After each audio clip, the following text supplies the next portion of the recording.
جمل لتشريح علم التشريح المصري.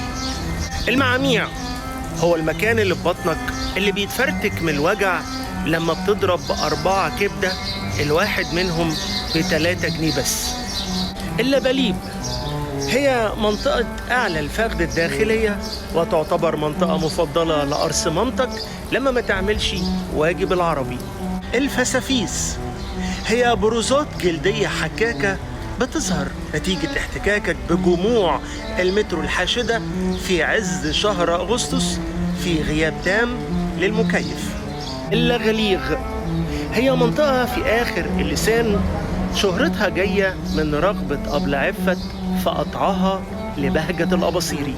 البظابيظ جمع بظبوظة، وهي تكتلات جلدية بتظهر في جوانب المقعدة عندك نتيجة لأنك بتفخد كتير على الكنبة.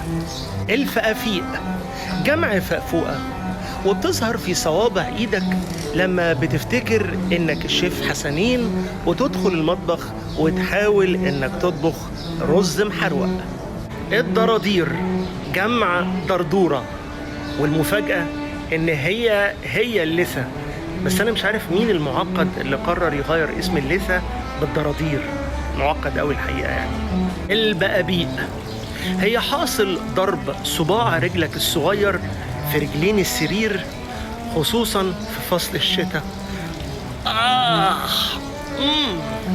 الرهريط جمع رهروطة، وهي التجمعات الدهنية العنيدة اللي بتنتشر في أنحاء جسمك لما تروح تدفع اشتراك الجيم السنوي وعمرك ما تدخله بعد كده.